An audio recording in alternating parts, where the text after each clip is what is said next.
जो ये uniform civil code का सिस्टम है, ये वेस्टर्न वर्ल्ड से लाया हुआ सिस्टम है। इस सिस्टम के अंदर धर्म को खत्म करके सिर्फ कोर्ट लेवल पर सारी चीजें डील की जाती है। धर्म का मकाम इस चीज में नहीं रखा जाता। ये धार्मिकता से अधार्मिकता की तरफ ले आना, रिलीजियसनेस से इररिलीजियोसिटी की तरफ ले जाने वाला सिस्टम है। वहाँ का शादी का सिस्टम फेल हो चुका है, डिवोर्स का सिस्टम फेल हो चुका है, वहाँ का फैमिली सिस्टम फेल हो चुका है। तो वहाँ के इस सिस्टम को इंडिया में लाकर यहाँ पर हमारा अच्छे सिस्टम को स्पॉइल करने की क्या जरूरत है? मैं ये नहीं कह रहा हूँ कि सब चीजें इंडिया में परफेक्ट है, हाँ हमें भी कमियां हैं, हमें भी कहीं सुधरने की जरूरत है, लेकिन कम से कम इस चीज में तो इंडिया बहुत अच्छा है।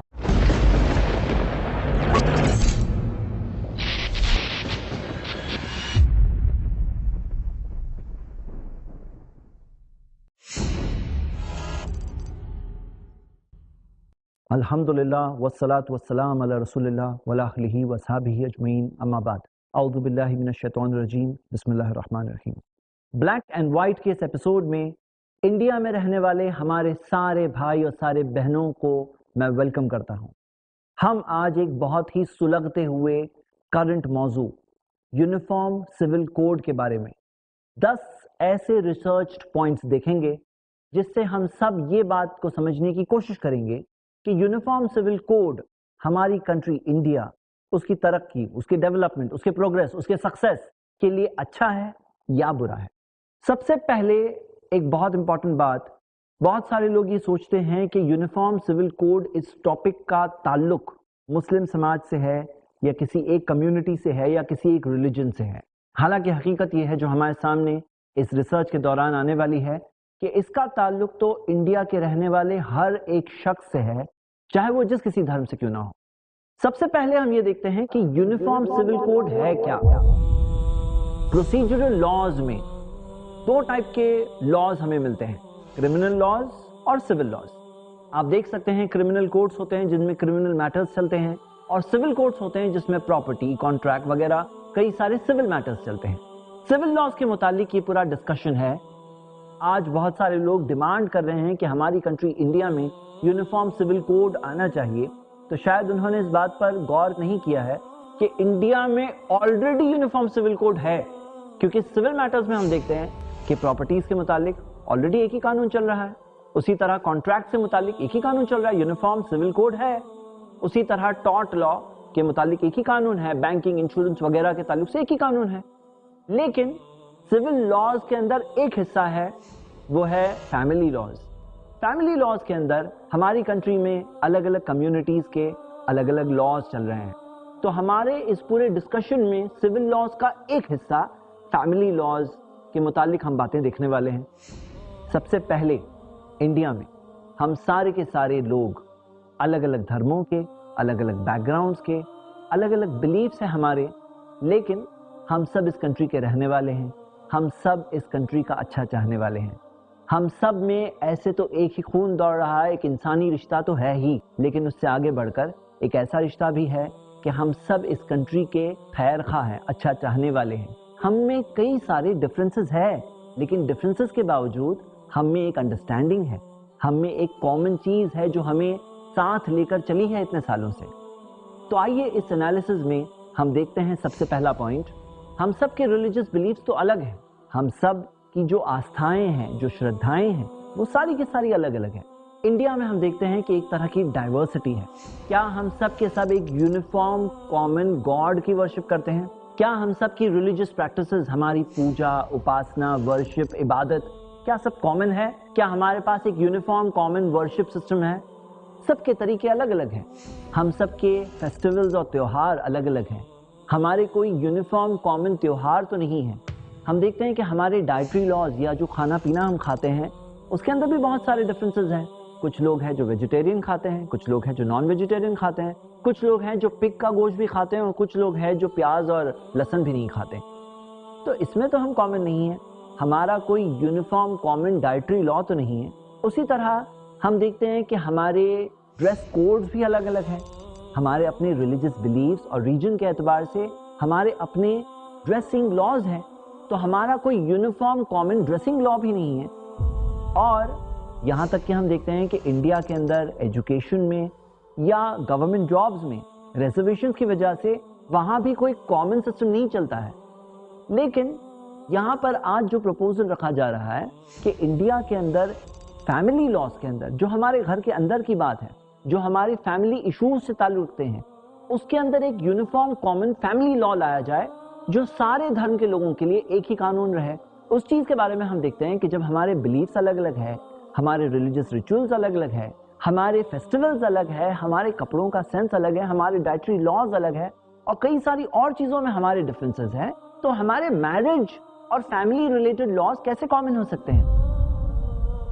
पॉइंट नंबर 2, हम देखेंगे कि हमारी कंट्री के अलग अलग रिलीजियस बैकग्राउंड के लोगों में अलग अलग चीजें चलती हैं।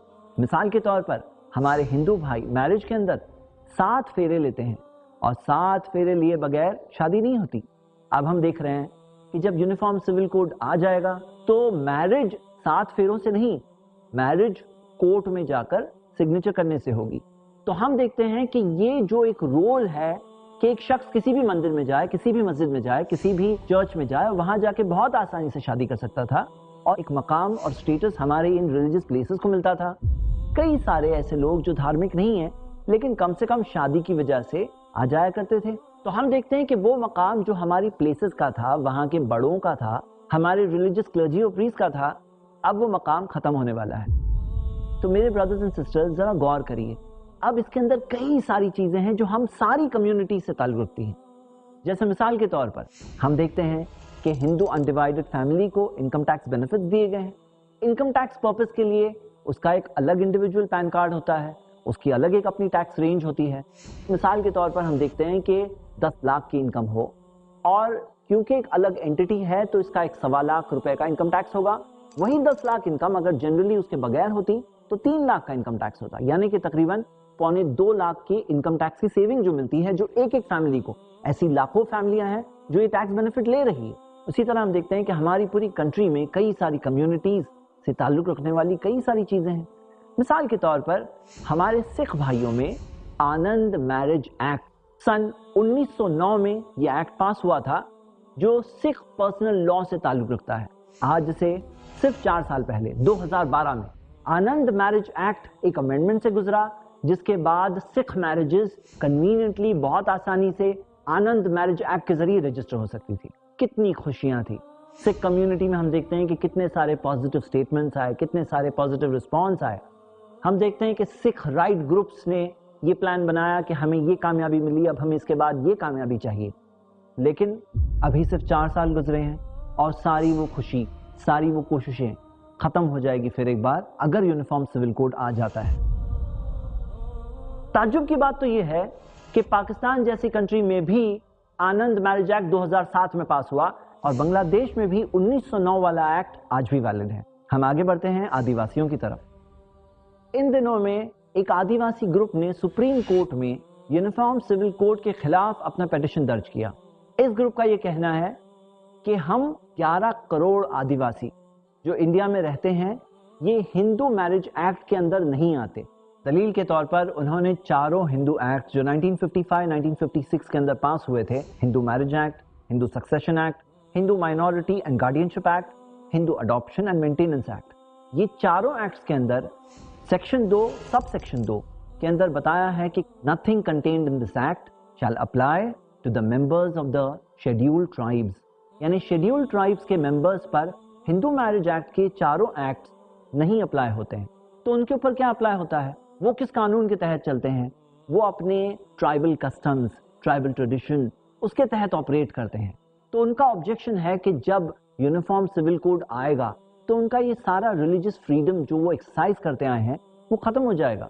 और दलील के तौर पर उन्होंने ये भी कहा है कि सेंसस रिपोर्ट्स में अदर रिलीजन्स एंड परसुएशंस का जो सेक्शन है जिसके तहत अपेंडिक्स में दिया है कि 60 रिलीजन्स के स्पेसिफिकेशंस है, तो उन्होंने बताया कि वो हिंदू फेथ में नहीं आते, उनका शुमार, उनकी काउंटिंग अदर रिलीजन्स एंड परसुएशंस में होनी चाहिए। आइए हम क्रिश्चियन कम्युनिटी की तरफ आते हैं। क्रिश्चियन कम्युनिटी 2 पुराने लॉज से गवर्न की जाती है, the Indian Christian marriage act 1872 और इंडियन डिवोर्स एक्ट 1869। अगर आप देखेंगे तो क्रिश्चियंस का एक अपना सिस्टम है। जिस तरह से चर्च में वो शादियां करते हैं, चर्च के अंदर उनके सिस्टम्स होते हैं, उसी तरह आप देख सकते हैं कि क्रिश्चियन डिवोर्स लॉज के अंदर कई सारी स्पेशल चीजें हैं, स्पेशल प्रोविजंस हैं। मिसाल के तौर पर कोई शख्स अगर क्रिश्चियनिटी से कन्वर्ट करके कोई और धर्म में चला जाए तो दिस इज ग्राउंड्स, ये एक ऐसी बुनियाद है जिसकी बेसिस पर एक बीवी अपने शौहर से डिवोर्स मांग सकती है क्रिश्चियन पर्सनल लॉ में। उसी तरह रोमन कैथोलिक चर्च का एक बनाया हुआ सिस्टम है मेंसा इटोरो, जिसे क्रिश्चियन डिवोर्स लॉज के अंदर अकोमोडेट किया गया है। यहां तक हम देखते हैं कि Cochin Christian civil marriage act नाम का एक अलग एक्ट है जो कोचिन और ट्रावैनकोर ये दो जगहों के लिए खास अप्लाई किया जाता है। जब पारसियों की तरफ हम देखते हैं तो Parsi marriage act and divorce act जो 1865 में पास हुआ, इसका ताल्लुक पारसी मैरिज से है। पारसी मैरिज के अपने लॉज हैं। मिसाल के तौर पर उनके कानूनों में ये भी कानून है कि ब्लड रिलेटिव्स में मैरिज अलाउड नहीं। उसी तरह उनका एक सिस्टम है आशीर्वाद का सिस्टम, जिसके बगैर शादी नहीं होती। हम देखते हैं कि यूनिफॉर्म सिविल कोड की वजह से ये सारे के सारे रिलीजन्स की अपनी अपनी जो प्रैक्टिसेस है वो सब की कोई हैसियत नहीं रहेगी। हैसियत रहेगी कोर्ट की, और कोर्ट में जाकर एक पर्सन शादी कर सकता है। रिलीजियस कस्टम्स की हैसियत सिर्फ नेम से रहेगी। जब हम मुस्लिम कम्युनिटी की तरफ देखते हैं, 2011 के सेंसस में आया है कि इंडिया की 121 करोड़ पॉपुलेशन में से 17.2 करोड़ मुसलमान है, जो 14.6% है। जो अगर हम आज के लाइफ स्टैट्स के हिसाब से देखें 2016 के, जिसमें इंडिया की पॉपुलेशन का एस्टिमेट है कि तकरीबन 133 करोड़ है, तो मुस्लिम पॉपुलेशन 19.4 करोड़ बन जाती है। क्या आप जानते हैं कि इंडिया के 19.5 करोड़ मुस्लिम पॉपुलेशन क्या मकाम रखती है? जब हम देखते हैं वर्ल्ड में टोटल 195 कंट्रीज है, अगर हम ताइवान को अलग कंट्री ना काउंट करें। ये 195 कंट्रीज में ये टॉप की सिर्फ 6 कंट्रीज छोड़कर बाकी 189 कंट्रीज की जो टोटल पॉपुलेशन है, वो टोटल पॉपुलेशन से ज्यादा माइनॉरिटी इंडिया में है। अब हम देखते हैं ये भी एक हैसियत रखती है। मुसलमानों के भी अपने religious systems and sharia laws है जो वो चाहते हैं कि मेंटेन किए जाएं। आज हम देखते हैं कि जो एक सोच पैदा हुई है कि पूरे के पूरे कंट्री में सिर्फ एक ही कानून होना चाहिए। आप देखेंगे अमेरिका जैसी कंट्री में जहां 50 स्टेट्स हैं, 50 के 50 स्टेट्स में अपने क्रिमिनल लॉज हैं। सिविल लॉज की हम बात नहीं कर रहे हैं, हम क्रिमिनल लॉज की बात कर रहे हैं। हर स्टेट में अपने अपने क्रिमिनल लॉज हैं। और अमेरिका की बात कहां करें, अगर हम इंडिया की बात करते हैं तो laws-of-india.org इस वेबसाइट पर अगर आप जाएं तो सारे स्टेट्स के लॉज कानून दिए हुए हैं। आप देखेंगे इंडिया के हर स्टेट के बनाए हुए अपने अपने कानून हैं। सिर्फ महाराष्ट्र में 1000 से ज्यादा कानून है। अगर आप टोटल करें तो 6667 कानून है जो स्टेट लॉज है। क्या पूरे इंडिया में एक ही कानून चल रहा है? तो नहीं, हम देखते हैं कि अपने अपने स्टेट्स की वहां की नीड के एतबार से, वहां की जरूरत के एतबार से अलग अलग कानून बनाए गए हैं। तो जब इतने सारे अलग कानून हो सकते हैं और अलग अलग कंट्रीज में हम देख सकते हैं, तो इंडिया जैसी कंट्री जिसके अंदर इतनी डाइवर्स पॉपुलेशन है, इतने सारे धर्मों के लोग रहते हैं जिनकी अपनी अपनी कस्टम्स है, क्या इसे अकोमोडेट नहीं किया जा सकता कि उनके अपने लॉज बाकी रखे जाएं ताकि हर कोई अपने एतबार से अपनी कम्युनिटी में खुशी के साथ अपनी जिंदगी बिताए? आइए हम मेन सवाल को फेस टू फेस देखते हैं। मेन सवाल ये है, जो ये यूनिफॉर्म सिविल कोड का सिस्टम है, ये वेस्टर्न वर्ल्ड से लाया हुआ सिस्टम है।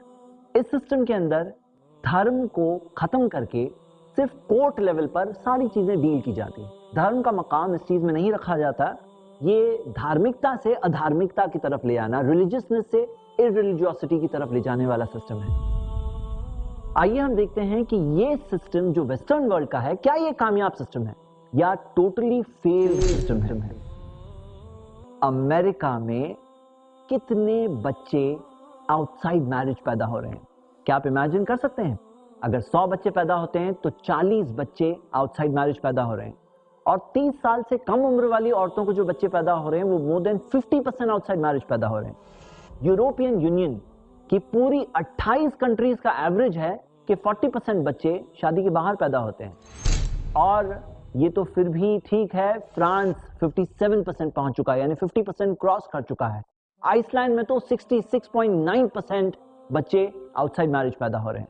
यूके में 2012 में इटसेल्फ 47% बच्चे आउटसाइड मैरिज पैदा हो रहे थे। 2016 का उनका एस्टिमेट था कि बाय 2016 मोर देन 50% पॉपुलेशन, यानी 100 में से 50 बच्चे कम से कम मैरिज के बाहर पैदा होंगे। इस चीज का एहसास उन्हें खुद हुआ है कि इस चीज से कितने डैमेजिंग रिजल्ट्स पैदा होंगे। यूके के पार्लियामेंट में वहां के एमपीज ने प्रोटेस्ट किया और उन्होंने कहा कि हमें कुछ टैक्स बेनिफिट देना चाहिए वो लोगों को जो मैरिज के अंदर बच्चे पैदा करते हैं, क्योंकि जो बच्चे आउटसाइड मैरिज पैदा होते हैं उन्हें कई साइकोलॉजिकल प्रॉब्लम्स को फेस करना पड़ता है, उनका परफॉर्मेंस स्कूल में अच्छा नहीं होता, कई बार ऐसे बच्चे ड्रग अब्यूज के शिकार हो जाते हैं। अमेरिका में तकरीबन 1 करोड़ ऐसी माएँ हैं जो अकेले बच्चों की परवरिश कर रही हैं, और अमेरिका के हर 4 बच्चों में से 1 बच्चा ऐसी माँ के पास बड़ा हो रहा है बगैर फादर के, अपने बाप के बगैर। यानी 1.25 करोड़ अमेरिकन बच्चे अपनी सिंगल मदर्स के पास बड़े हो रहे हैं। census.gov American government census website, जिसमें आप ये खुद जाकर सारी चीजें वेरीफाई कर सकते हैं। अब ऐसी मदर्स का क्या होता है जिन्हें बाप का भी रोल अदा करना पड़ता है और माँ का भी रोल, क्योंकि बाप तो प्रेग्नेंट नहीं होता। और कई बार हम देखते हैं कि ऐसी माएँ ऐसे बच्चों का अबॉर्शन करा देती हैं। तकरीबन 26% प्रेगनेंसीज अबॉर्शन के अंदर खत्म कर दी जाती है। यानी कि अगर 100 माएँ प्रेग्नेंट हो रही है तो 26 माएँ अपने बच्चों का अबॉर्शन करा देती है। 74 माएँ जो डिलीवरी करती हैं उनका ये हाल होता है कि ऐसी सिंगल मदर्स में से 28.7% माओं को सिवियर मेंटल डिसेबिलिटी हो जाती है, इतने सारे प्रेशर्स की वजह से। मैरिज लॉज, डिवोर्स लॉज का ताल्लुक रिलीजन से तोड़ देने की वजह से वहां का पूरा फैमिली सिस्टम ही टूट गया। वहां मैरिज के सिस्टम को मुश्किल बना देने की वजह से, डिवोर्स सिस्टम मुश्किल बना देने की वजह से और कई सारी डिफिकल्टीज की वजह से बहुत से लोगों की सोच ये बन गई कि हम पहले ऐसे ही रहकर देख लेते हैं, अगर सब चीज सेट हो गई, ठीक हो गई, तो बाद में जाके शादी कर लेंगे। लेकिन बाद में भी जब शादी करते हैं तो आपको पता है वैसी शादियों का क्या होता है। आप देखेंगे अक्सर ये वेस्टर्न कंट्रीज के अंदर बहुत ही हाई डिवोर्स रेट्स है। इंडिया के अंदर तलाक और डिवोर्स का इशू बहुत डिस्कस किया जा रहा है। आज हम देखते हैं कि डिवोर्स के इशू को एक कम्युनिटी के साथ जोड़ा जा रहा है, लेकिन 2011 के सेंसस रिकॉर्ड जब हम देखते हैं तो बहुत जरूरी है कि डिवोर्स के फिगर्स के साथ साथ हम लोगों को सेपरेटेड के फिगर्स भी साथ में रखकर एक टोटल फिगर का जायजा लेना चाहिए। जब इस टोटल फिगर को हम देखते हैं तो आप पाएंगे कि सारे फेथ्स में ये चीज प्रैक्टिस हो रही है। डिवोर्स एंड सेपरेटेड मिलाकर सारे फेथ्स के अंदर तकरीबन उनकी पॉपुलेशन के करीब करीब ही है, थोड़ा सा प्लस या माइनस होकर हम देखते हैं कि ये चीज प्रिवेलेंट है। मिसाल के तौर पर जो टोटल फिगर्स है, हिंदू रिलीजन का शेयर 77% है, मुस्लिम्स का शेयर 15% है, क्रिश्चियंस का शेयर 4% है, और सिख, बुद्धिस्ट, जैन और अदर्स ये सब के भी अपने अपने शेयर्स हैं। तो हम ये देखते हैं कि ये चीज जो इंडिया में आज है ये एक बहुत बड़ा सक्सेस है कि हमारे 1000 मैरिजेस में सिर्फ 13 डिवोर्स तक पहुंचते हैं। 1000 शादियां होती है, 13 डिवोर्स होते हैं। अमेरिका में 1000 शादियां होती है, 530 डिवोर्स होते हैं। और अमेरिका फिर भी इसमें बाकी कंट्रीज के कंपैरिजन में कम है। फ्रांस में 550 डिवोर्स होते हैं, क्यूबा में 560, एस्टोनिया में 580, लग्जमबर्ग में 600, स्पेन में 610, चेक रिपब्लिक में 660, हंगरी में 670, पोर्चुगल में 680 और बेल्जियम में 710, यानी 1000 में से 710 डिवोर्स हो जाते हैं। तो हम देखते हैं कि वहां का शादी का सिस्टम फेल हो चुका है, डिवोर्स का सिस्टम फेल हो चुका है, वहां का फैमिली सिस्टम फेल हो चुका है। तो वहां के इस सिस्टम को इंडिया में लाकर यहां पर हमारा अच्छे सिस्टम को स्पॉइल करने की क्या जरूरत है। मैं ये नहीं कह रहा हूं कि सब चीजें इंडिया में परफेक्ट है, हाँ हमें भी कमियां हैं, हमें भी कहीं सुधरने की जरूरत है, लेकिन कम से कम इस चीज में तो इंडिया बहुत अच्छा है। जैसे कि स्टैटिस्टिक्स से साबित हो रहा है, जैसे कि हम सब देख सकते हैं, यहाँ पर हम ये यूनिफॉर्म सिविल कोड वाला सिस्टम इंडिया में कैसे लाए, जबकि हम ये देखते हैं कि वहां पर जो यूनिफॉर्म सिविल कोड है, जो उन्होंने धर्म को खत्म करके सिर्फ एक कानून को रखा है, तो इस चीज की वजह से उन्हें कितने सारे नुकसानों का सामना करना पड़ रहा है। तो आज हम अच्छे सिस्टम को कैसे स्पॉइल कर सकते हैं। आगे आप देखेंगे कि अमेरिका के अंदर जब मैरिज का सिस्टम डिस्टर्ब हो गया तो कौन सा सिस्टम चलता है। जैसे कि आप देख सकते हैं कि बच्चे जो आउटसाइड मैरिज पैदा होते हैं वो तो चीज है ही, लेकिन इसके साथ साथ अमेरिका में एक और बहुत बड़ा प्रॉब्लम चल रहा है और वो है सेक्सुअली ट्रांसमिटेड डिजीजेस का problem. American government website centres for disease control and prevention, जो cdc.gov पे आप देख सकते हैं, वो कहता है कि अमेरिका में एसटीडीज एक अनप्रेसिडेंटेड हाई लेवल तक पहुंच चुका है। अमेरिका के 33 करोड़ लोगों में से 11 करोड़ लोगों को एसटीडी हो चुके हैं। हर साल 2 करोड़ और लोगों को एसटीडी हो जाता है और अमेरिकन गवर्नमेंट को तकरीबन 16 बिलियन यूएस डॉलर्स हर साल खर्च करने पड़ते हैं। 16 बिलियन यूएस डॉलर्स का मतलब 1,70,000 करोड़ इंडियन रुपीस। जो इंडिया का पूरा हेल्थ बजट है उससे बहुत ज्यादा सिर्फ एसटीडीज को कंट्रोल करने में खर्च किया जाता है। मैं अपील करता हूं हमारे कंट्री के सारे लोगों से, हमारी कंट्री की सारी वो विमेन राइट्स ग्रुप से भी अपील करता हूं कि आप ही बताइए, ये जो वेस्टर्न सिस्टम है, जो यूनिफॉर्म सिविल कोड के जरिए ग्रेजुअली इंडिया में लाया जा रहा है, वो वेस्टर्न सिस्टम क्या सचमुच औरतों को राइट्स दे रहा है? क्या बीत रही उन सारे बच्चों पर? क्या ऐसे फादर्स जो शादी के बाहर बच्चे पैदा करते हैं, क्या उनकी विरासत इनहेरिटेंस में राइट होता है बच्चों का? क्या होता है उन औरतों का? क्या उन्हें राइट्स मिल रहे हैं? क्या उन्हें ऑनर मिल रही है? क्या उन्हें डिग्निटी मिल रही है? या उनका गलत फायदा उठाया जा रहा है? तब तक जब तक वो खूबसूरत है, तब तक उन्हें कोई मिलेगा जो उनमें इंटरेस्टेड होगा, उसके बाद क्या? तो ये पूरा के पूरा सिस्टम एक बहुत ही नुकसानदेह, एक बहुत ही हार्मफुल सिस्टम है। और हमारे यहाँ जो बेटर सिस्टम है, जो पर्सनल लॉज पर बेस्ड सिस्टम है, हम उस अच्छे सिस्टम को छोड़कर एक वर्सस सिस्टम को क्यों लाएं? पॉइंट नंबर 4, इंडिया के ऑलरेडी ओवरबर्डन जुडिशियल सिस्टम पर क्या हम एक और एडिशनल बर्डन तो नहीं डाल रहे हैं? अगर आप नेशनल जुडिशियल डेटा ग्रिड पर जाकर देखें, आज की लेटेस्ट रिपोर्ट है कि 2 करोड़ 30 लाख केसेस पेंडिंग पड़े हैं। और जब आप डिस्क्लेमर्स में जाकर देखेंगे तो डिस्क्लेमर्स में दिया है ये 2 करोड़ 30 लाख केसेस में फैमिली केसेस इंक्लूडेड नहीं है। फैमिली केसेस तो अलग है। कुछ लोगों ने कैलकुलेट किया कि जो स्पीड में ये केसेस डिस्पोज ऑफ किए जाते हैं, 30 साल लगने वाले हैं सारे क्रिमिनल केसेस को सॉल्व करने में। उन 30 सालों में पता नहीं और कितने एडिशनल केसेस आ जाएंगे। और अगर सिविल केसेस को देखा जाए तो वो तो कभी खत्म नहीं होने वाले। तो हम देखते हैं कि हमारे इस ओवरबर्डन सिस्टम के अंदर क्या हम कॉम्प्लिकेशंस नहीं क्रिएट कर रहे हैं? डिवोर्स मैटर्स की जब बात देखी जाती है तो डिवोर्स मैटर्स जब कोर्ट बेस्ड किए जाते हैं तो कोर्ट के अंदर एक लॉन्ग कॉम्प्लिकेटेड ट्रायल चलता है। अगर हस्बैंड या वाइफ में से किसी एक ने भी ऑब्जेक्ट कर लिया तो मिनिमम 3 से 5 साल तो लगते ही हैं। किसी किसी केस में 10 साल, 15 साल, 20 साल और 25 साल तक भी लग जाते हैं डिवोर्स मिलने में। आप बताइए, इतने सालों में वो हस्बैंड और वाइफ जिन्हें ना डिवोर्स मिला है ना वो मैरिड हैं, उनका क्या होता है? वो किस चीज में इन्वॉल्व हो सकते हैं? उनके लिए जिंदगी में क्या ट्रायल और क्या सुकून और क्या उनको पार्टनरशिप मिल सकती है, नहीं मिल सकती है? पॉइंट नंबर 5, हम ये जानते हैं कि इंडिया में स्पेशल मैरिज एक्ट 1954 में पास किया गया, जिसके तहत अलग से स्पेशल मैरिजेस की जा सकती है, जिसे आम आदमी की जुबान में कोर्ट मैरिज कहा जाता है। जो कोर्ट मैरिज का सिस्टम है वो आजकल से नहीं, 1954 से इंडिया में आया है। लेकिन हम सब जानते हैं कि कितने लोग हैं जो कोर्ट मैरिजेस करते हैं। आमतौर पर कॉमन बात है, नॉर्मली ऑलमोस्ट सब के सब लोग अपने अपने सिविल लॉज में शादी करना प्रेफर करते हैं। कोर्ट मैरिजेस के लिए शायद ही थोड़े लोग जाते हैं। इससे क्या बात साबित होती है? इससे ये बात साबित होती है कि इंडियन पॉपुलेशन का मैंडेट, इंडियन पॉपुलेशन की प्रेफरेंस, हम सब की प्रेफरेंस अपने सिविल लॉज की तरफ है। हम सब कोर्ट मैरिजेस को नहीं प्रेफर कर रहे हैं। My dear brothers and sisters, आज हमारा ये फ्रीडम खत्म होने वाला है। अगर आज भी हम सब कुछ ना करें और अपनी प्रेफरेंसेस को जाहिर ना करें और खामोश रहकर सिर्फ एक कम्युनिटी का मसला बन जाए, तो फिर ये सारी फ्रीडम जो हमें मिला हमारे कॉन्स्टिट्यूशन से, जो हमारा पॉइंट नंबर 6 है, जिस आजादी के लिए हम सब ने मिलकर आजादी की जंग लड़ी ताकि हम सबको आजादी मिले और हम आजाद रह सकें इस कंट्री के अंदर, वो आजादी का एक हिस्सा हमसे जाने वाला है। अगर आप इंडियन कॉन्स्टिट्यूशन पढ़ें, 22 पार्ट्स हैं। 22 पार्ट्स में से पार्ट नंबर 3 फंडामेंटल राइट्स के बारे में है, जो कहा जाता है कि इंडिया के कॉन्स्टिट्यूशन का कॉर्नर स्टोन है। ये फंडामेंटल राइट्स में 7 फंडामेंटल राइट्स दिए गए हैं।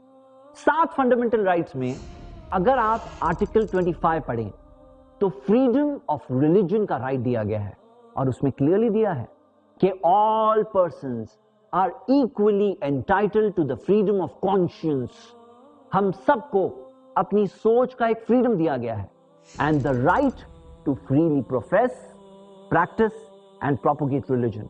हम सबको अपने रिलीजन को प्रोफेस करने, उस पर अमल और प्रैक्टिस करने और उस चीज को दूसरों तक पहुंचाने, प्रोपोगेट करने का राइट हमें हमारे कॉन्स्टिट्यूशन ने दिया है। अगर आप नेक्स्ट आर्टिकल पढ़ें, आर्टिकल 26, उसके अंदर दिया गया है to manage its own affairs in matters of religion. हर कम्युनिटी को ये राइट दिया गया है, हर रिलीजियस डिनोमिनेशन को राइट दिया गया है कि वो रिलीजन से ताल्लुक रखने वाले अपने मैटर्स को खुद मैनेज करें। सवाल ये है कि क्या फैमिली लॉज रिलीजियस मैटर में आते हैं या नहीं आते हैं? आप बताइए। तो लोगों को एक लीगल राइट मिलता है, एक मान्यता मिलती है, एक एक्सेप्टेंस मिलती है। किसने दिया है वो एक्सेप्टेंस? हमारे रिलीजन ने दिया है। वो दो लोगों को साथ में रहना लीगली करेक्ट कैसे समझा जाता है, सोसाइटी में उसकी एक्सेप्टेंस कैसे आती है, किसने उसे वो एक्सेप्टेंस दी? रिलीजन ने दिया। तो मैरिज, ये खुद, ये फैमिली लॉज, ये हमारे रिलीजियस मैटर है, ये कोई कल्चरल मैटर नहीं है, ये हमारे कोई कस्टम्स नहीं है, ये हमारा रिलीजियस मैटर है। तो ये रिलीजियस मैटर होने की वजह से कॉन्स्टिट्यूशन ने हमें गारंटी दिया है आर्टिकल 25 और आर्टिकल 26 के अंदर कि हमारे ये रिलीजियस राइट्स नहीं डिस्टर्ब किए जाएंगे। लेकिन जब कॉन्स्टिट्यूशन की बात आती है तो अगला सवाल यह आता है कि कॉन्स्टिट्यूशन में ही तो यूनिफॉर्म सिविल कोड के बारे में हमें बताया गया है। आइए, ये हमारा पॉइंट नंबर 6 है। हाँ, कॉन्स्टिट्यूशन में यूनिफॉर्म सिविल कोड का मेंशन है आर्टिकल 44 में, लेकिन वो आर्टिकल कहां है? वो आर्टिकल कॉन्स्टिट्यूशन के पार्ट 4 में है। 22 पार्ट्स में से पार्ट 4 में, और पार्ट 4 क्या है?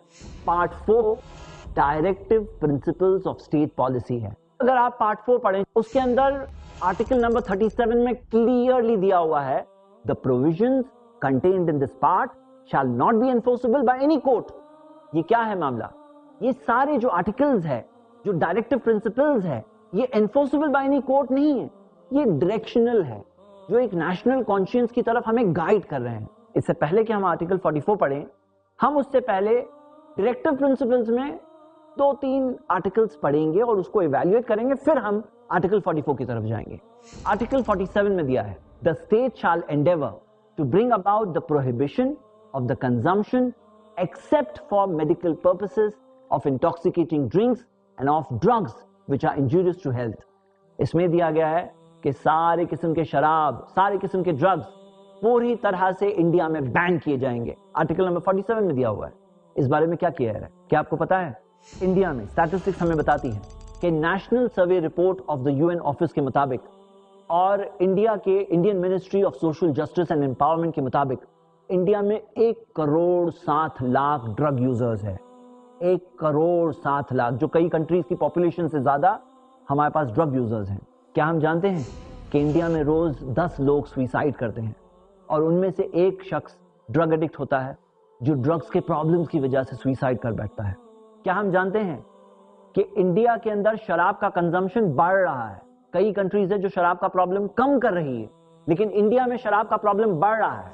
Per capita consumption of alcohol, शराब का जो पर कैपिटा कंजम्पशन है 1.6 लीटर 2003-2004 में हुआ करता था, अब 2.2 लीटर्स हो चुका है। पिछले 20 सालों में इंडिया में अल्कोहल कंजम्पशन 55% बढ़ा है। रोज 15 लोगों की जाने जाती है शराब पीने की वजह से, यानी तकरीबन हर 1.5 घंटे में एक शख्स की जान।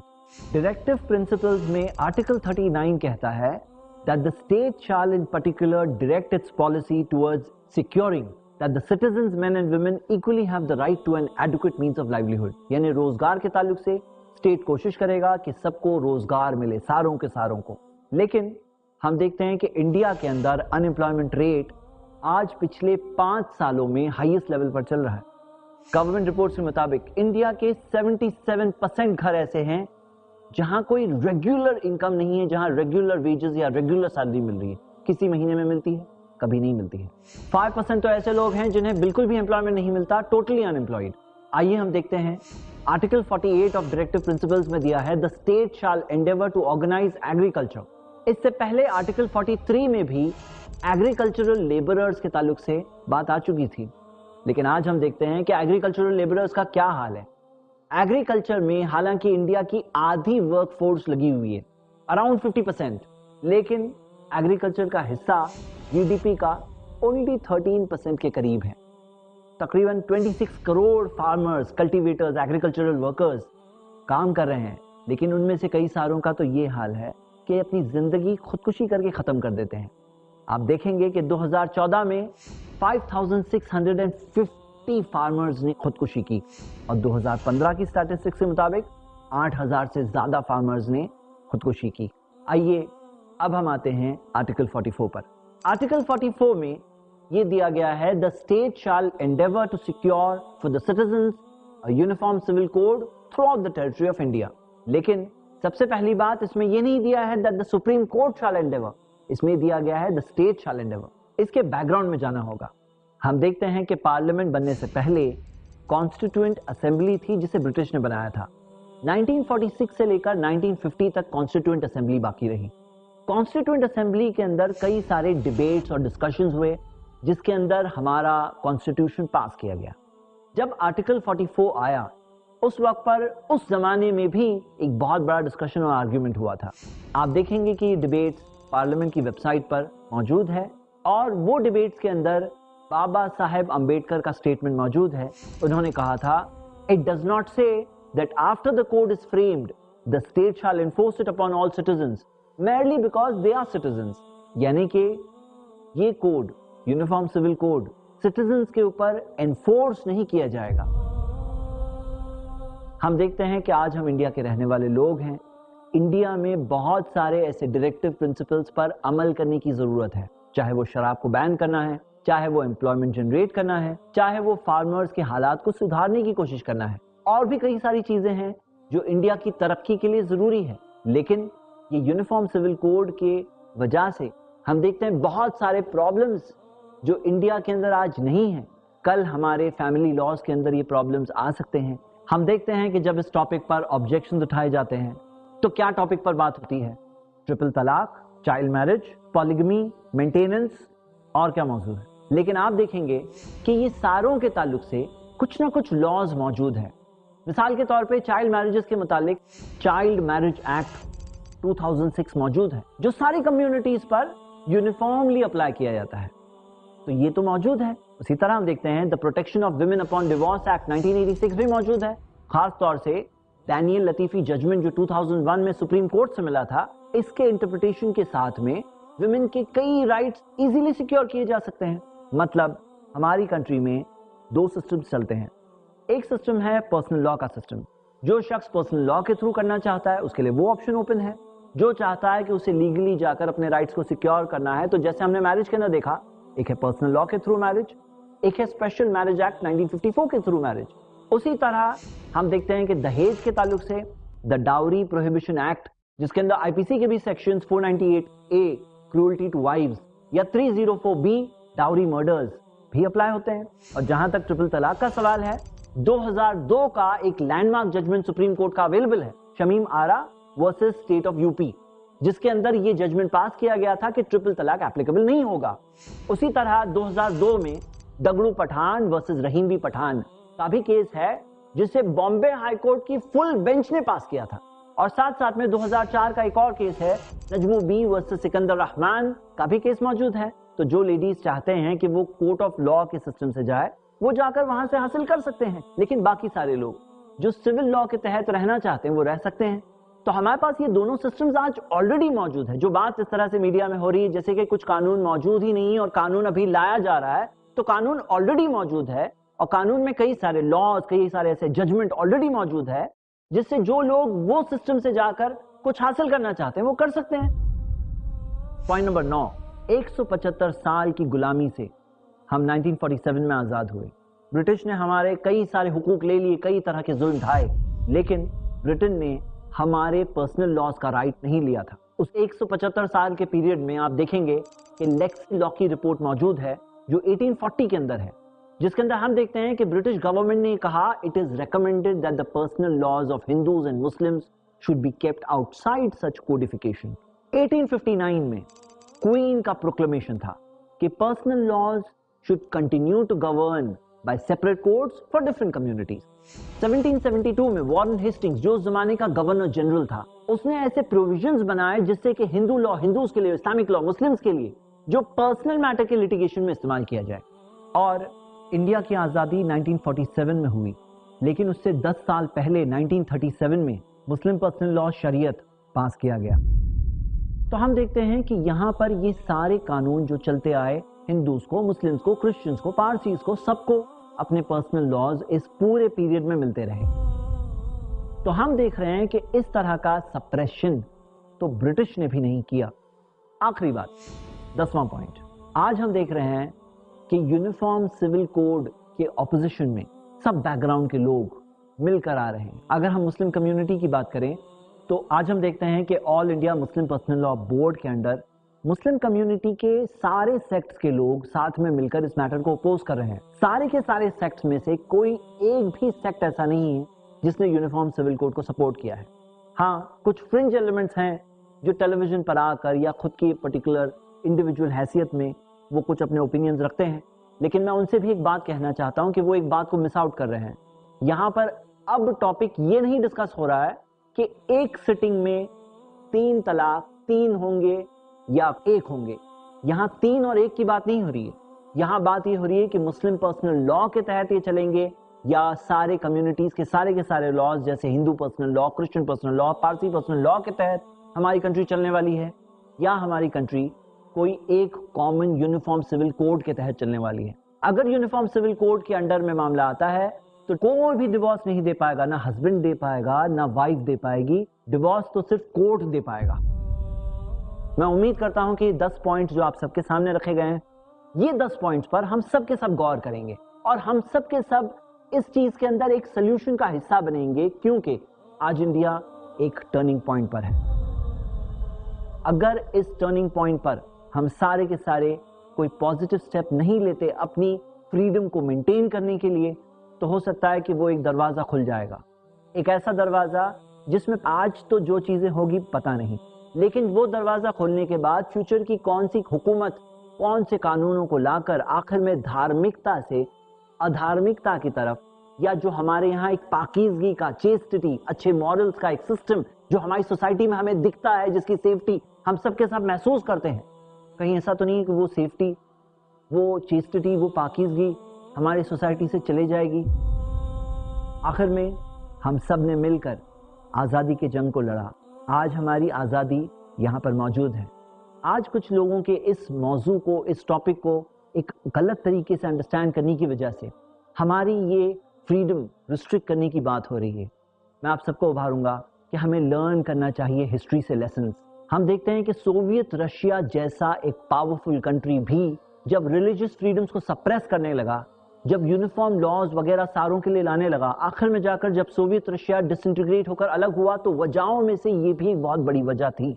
हम सब के लिए बहुत जरूरी है कि हम सब अपने प्यार, अपनी मोहब्बत, अपनी एकता, अपनी अंडरस्टैंडिंग, अपनी हार्मनी, अपनी टॉलरेंस को मेंटेन रखते हुए इस कंट्री के फ्रीडम को संभालें, जो हमारे बड़ों ने, हमारे ग्रेट लीडर्स ने हासिल किया और हमें दिया। आज हमें इसे प्रिजर्व करके आगे की जनरेशन तक पहुंचाना है। Thank you. मैं उम्मीद करता हूं कि हम सब इस चीज को सुनने के बाद अपनी लिमिट में रहकर पॉजिटिव एक्शन इस सोसाइटी को बचाने के लिए जरूर लेंगे। Thank you so much. वाखिर दावाना अनिल हम्दुलिल्लाहि रब्बिल आलमीन।